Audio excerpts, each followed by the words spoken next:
జై తెలంగాణ. ఇప్పుడు దాదాపు 12 సంవత్సరాల తర్వాత ఈ వేదిక దగ్గరికి, ఈ అమరవీరుల స్తూపం దగ్గరికి వస్తామని ఎప్పటికీ ఊహించలేదు. ఎందుకంటే మేము ఉస్మానియా విద్యార్థులుగా తెలంగాణ మలిదశ ఉద్యమం స్టార్ట్ అయినప్పటి నుంచి నీళ్లు, నిధులు, నియామకాలు ఏవైతే ఈ తెలంగాణకు అన్యాయం జరుగుతున్నటువంటి అంశాలు ఉన్నాయో ఆ అంశాలకు అనుగుణంగా మా పృథ్వన్న, మా పాషమన్న, మా విమలక్క, గద్దరన్న వీళ్ళందరి యొక్క ఆధ్వర్యంలో మేము ఉస్మానియా వేదికగా ఉద్యమాలు చేశాం. కానీ మిత్రులారా, దాదాపు బీఆర్ఎస్ గవర్నమెంట్ వచ్చిన తర్వాత బంగారు తెలంగాణ కావాలనే ఉద్దేశంతో మేము ఉస్మానియా విద్యార్థులుగా 2014లో తెలంగాణ వచ్చిన తర్వాత ఇదే వేదికకు వచ్చి మేము బంగారు తెలంగాణలో భాగస్వామ్యం అవుతాం అని ప్రతిజ్ఞ చేసినటువంటి రోజులున్నాయి విద్యార్థులుగా మేము. ఆ తర్వాత కేసీఆర్ ఉద్యమం చూసుకున్న తర్వాత కేసీఆర్ ఎప్పుడైతే గవర్నమెంట్ ఫామ్ చేసిన తర్వాత మాకు అనిపించింది ఈ కేసీఆర్ మనందరినీ మోసం చేసిండు, విద్యార్థుల్ని, ఉద్యమకారులని అందరినీ మోసం చేసిండు, సమాజాన్ని కూడా, ప్రజా సంఘాలను కూడా చాలామందిని మోసం చేసి గద్దెనెక్కిన తర్వాత మేము అనుకున్నాం తెలంగాణ మళ్ళా మోసపోబడుతుంది, ఖచ్చితంగా ఆంధ్రోల పెత్తనం తెలంగాణలో ఉంటుంది, ఆంధ్రోల ఆస్తులు ఈ కేసీఆర్ కాపాడుతుండు, వాళ్ళ కళాశాలలు కాపాడుతుండు, వాళ్ళ యొక్క అన్ని వ్యవస్థలను కాపాడుతుండని అనుకొని కేసీఆర్ గద్దె దిగేదాక మేము నిరుద్యోగులుగా, విద్యార్థి నాయకులుగా, ఉద్యమకారులుగా ఉండి మేము గద్దె దింపే ప్రయత్నం చేస్తూ ఒక పొరపాటు చేసినాం అనిపిస్తుంది. ఇప్పుడు ఈ వేదిక దగ్గరికి వస్తే మా మరణించినటువంటి మా అమరులు వాళ్ళ ఆత్మలు ఇలా పిట్టల్లాగా ఇక తిరుగుతూనే ఉన్నాయి అనిపిస్తుంది నాకు ఇక్కడ. ఎందుకంటే మళ్ళా మా ఒక ఆడబిడ్డ, ఇక్కడ ఉన్నటువంటి మా తెలంగాణ బిడ్డ మీద దాడి, మా తెలంగాణ జర్నలిస్టుల మీద దాడి, మా తెలంగాణ నిరుద్యోగుల మీద దాడి, మళ్ళీ తెలంగాణ సెంటిమెంట్ అనేది ఈ ప్రాంతానికి ముఖ్యమైన విషయంగా ఏర్పడుతుంది. ఆ రోజు ఆంధ్రలో పెత్తనం వద్దనుకునే కదా, మీరెవరబ్బా మమ్మల్ని పరిపాలించేది, మీరెవరు, మీ పరిపాలన మాకొద్దు, మీ కాళ్ళ కింద, మీ మోచేతి నీళ్ళ కింద మేము ఉండవనే కదా, మా జాబులు మాకు కావాలనే కదా మేము కొట్లాడింది.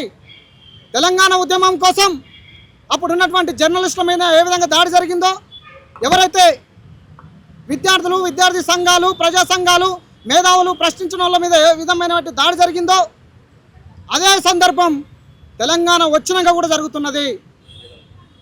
10 సంవత్సరాల తెలంగాణ తర్వాత కూడా మళ్ళీ Congress government, TRS government, BRS గవర్నమెంట్ని వ్యతిరేకించి మా నిరుద్యోగులై, ఉద్యమకారులను, ప్రజా సంఘాలకు సంబంధించినటువంటి మేధావుల యొక్క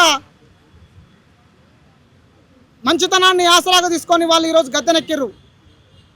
మిత్రులారా, ఈరోజు జర్నలిస్ట్ అంటే జర్నలిస్ట్ చదివితేనే జర్నలిస్ట్ కాదు, ప్రశ్నించే ప్రతివాడు ఒక జర్నలిస్టే, ప్రశ్నించే ప్రతివాడు సోషల్ మీడియాలో ఒక జర్నలిస్టే.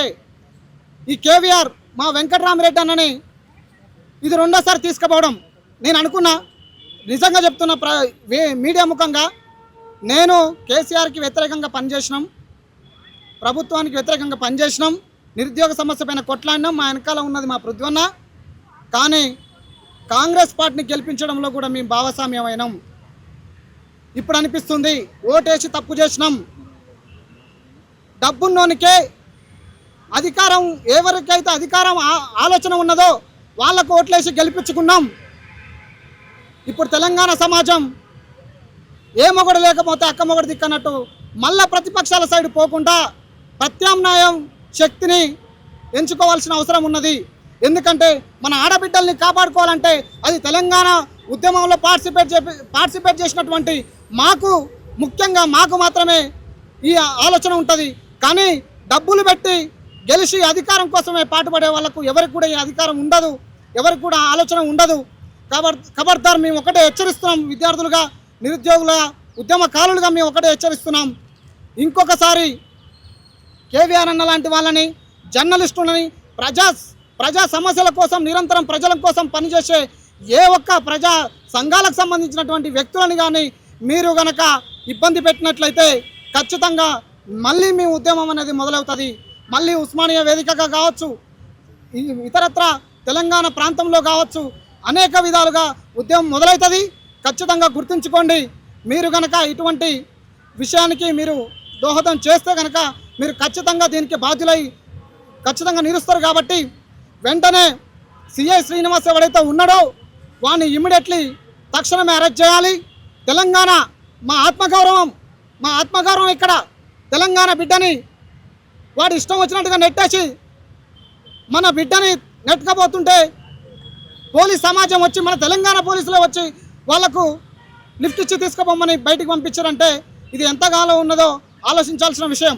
మనం వద్దనికే కదా విడిపోయింది. విడిపోయిన తర్వాత ఆంధ్ర వాడు వచ్చి మన ప్రాంతంలోకి వచ్చి మనం తీసుకుపోతుంటే మనం అప్పచెప్తున్నామంటే అతనేమో దొంగ కాదు, అతనేమో వేరే వ్యక్తి కాదు. గుర్తుంచుకోండి, తను ప్రశ్నించినంత మాత్రాన రాజ్యం చంపాలనో ఇబ్బంది పెట్టాలనో చూస్తే ప్రజలు మాత్రం ఊరుకోరు. ఇది ఖచ్చితంగా కాంగ్రెస్ గవర్నమెంట్కి ఖచ్చితంగా ఇది ఎఫెక్ట్ అవుతుంది. మీరు మాత్రం ఇది దృష్టిలో ఉంచుకొని ఇమీడియట్లీ సిఐ శ్రీనివాస్ని అరెస్ట్ చేయాలి. అదే సిఐ శ్రీనివాస్ దగ్గరికి ఆంధ్రాకి వెళ్ళి సిఐ శ్రీనివాస్ని అరెస్ట్ చేసి తెలంగాణ పోలీసులు తీసుకురావాల్సింది. అప్పటి వరకు కనుక మేము ఖచ్చితంగా నిద్రపోమని ఈ మీడియా ముఖంగా ఈ అమరవీరుల సాక్షిగా మేము హెచ్చరిస్తున్నాం.